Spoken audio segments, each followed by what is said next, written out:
love this. I love this. I want to come to work like this every day. Good morning to you. We are arriving in style today. May not be a gold coach, but for goodness sake, isn't it lovely? This is our royal tribute. Hi! That was fabulous. Oh, I feel very special. That was amazing. So, with only 24 hours to go, as I'm sure you know, the final preparations are underway for tomorrow's coronation. GMB's Nick Dixon is live at Buckingham Palace for us. So, oh, Nick, you're looking splendid. Absolutely splendid. When are we going to first see the King and Queen tomorrow? Just remind us of what's going to happen. Morning, Lorraine.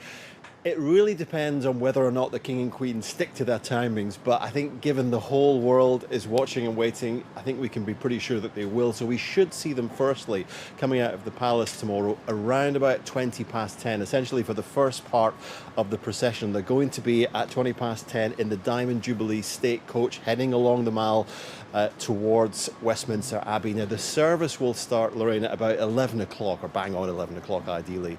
It's going to last for 2 hours. 12 o'clock is perhaps the key moment of the day, really, the money shot, when we'll see the King crowned by the Archbishop of Canterbury. The trumpets will sound at that point, gun salutes fired as well across the UK at different key locations all around the UK. The service then ends at 1 p.m. The newly crowned King and, of course, the Queen will then head back to Buckingham Palace in the coronation procession. They're going to be in the Gold State Coach for that part of the journey. They'll receive a royal salute here at Buckingham Palace in the Palace Gardens from the military. That's due to happen at 1:45. And then at 2:15, it's the balcony moment when the couple will be joined by other members of the royal family, and hopefully we'll have the RAF fly past at that point. But it does depend very much on the weather. There's no guarantee that's going to happen, but fingers crossed. So, even if you're not in London to see all of this happening in amongst the crowds, then you can still watch this on the big screens. There are more than 57 around the country, Lorraine, to enjoy this. Or, of course, you can just watch it on the telly at home. But it's going to be a fantastic day. It is going to be a fantastic day. Thank you so much. Thank you, Nick. Well, Royal Editor Russell Miles and Royal Commentator Jennie Bond join me now. So, I wonder how they're all feeling. What will they be up to today, Jennie? What's going on? Well, we have a few meetings at Buckingham Palace. Right. Of course, the final so is it preparations. Business as usual, kind of thing? Well, a little bit. I think, you know, a few of the preparations have got to be crossed off, and we had the rehearsals during the week. But the King will be at Buckingham Palace welcoming the Governor-Generals of the Realms early this afternoon. Then he's going to be holding a lunch for them. Then he's going to be having meetings with the heads of the Commonwealth. And then in the evening, a very, very sparkling reception for all those sort of world leaders, the royalty that have travelled from all over the world. Of course, Jill Biden will be there as well. So lots to look forward to. A bit of a sparkle for this evening. No, definitely. But you do wonder, Jennie, he's a human being as well.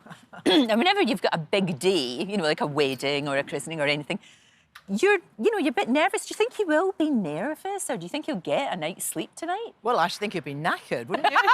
I think he will be, as will all the blinking horses and all the men and women of the armed forces that have been doing all the rehearsals. No, I think he will have nerves, obviously. But it's a huge day. It's a complicated day. The choreography is intense. They've been rehearsing and rehearsing. But, you know, he's going to... You know, he's an elderly man now. I know, we forget that sometimes, don't we? He's basically going to be performing there in the Abbey with the weight of a newborn baby on his head, with these cloaks that weigh about 4 or 5 pounds. Yeah. It's a big deal. But I think primarily he will feel the solemnity of the occasion, the seriousness of the religious service, and a great sense of pride that the woman he has fought for so hard all these years is now going to be crowned his queen. And that has divided people quite a bit, hasn't it, Jennie? Do you think they've done enough now, though, this sort of rehabilitation of Camilla, if you like? Well, I think so personally, and I have quite strong views that I think it's absolutely rude to suggest that she shouldn't be called Queen.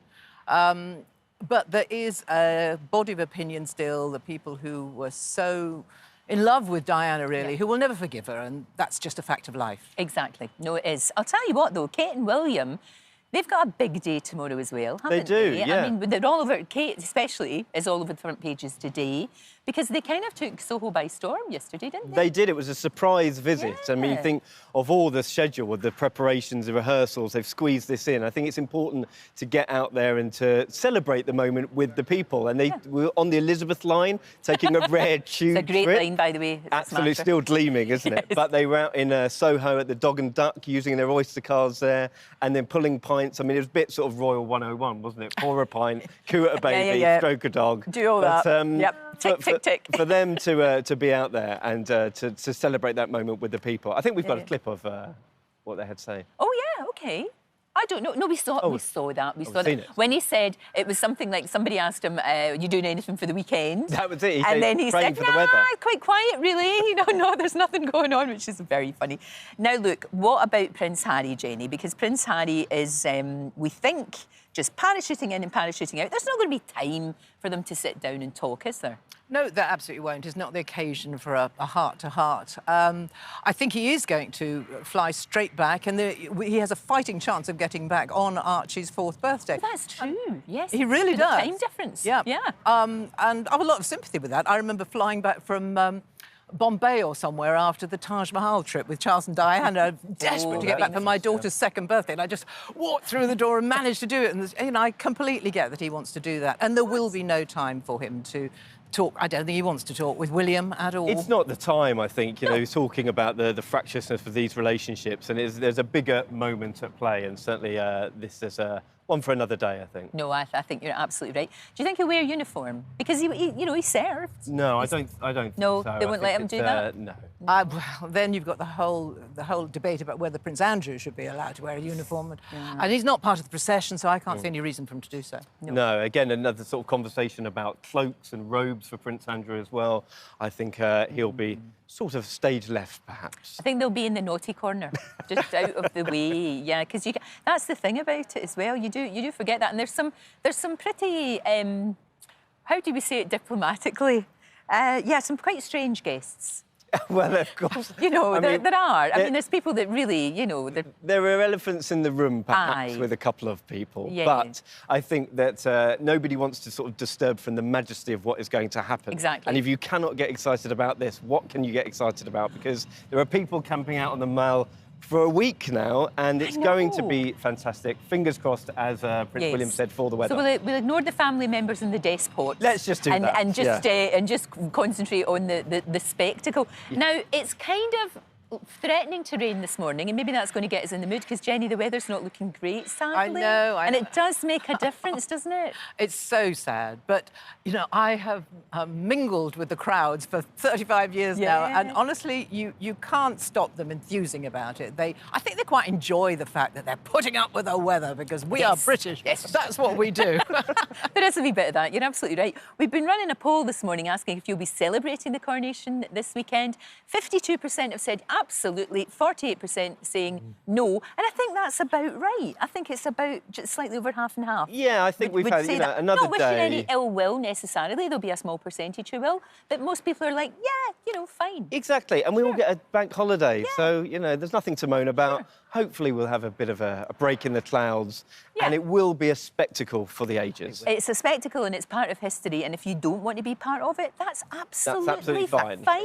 That's totally fine. But, don't let everybody else, if they want to, have a celebration. I think that's the main thing. Be generous. Thank you both very much indeed. Enjoy tomorrow. Enjoy tomorrow.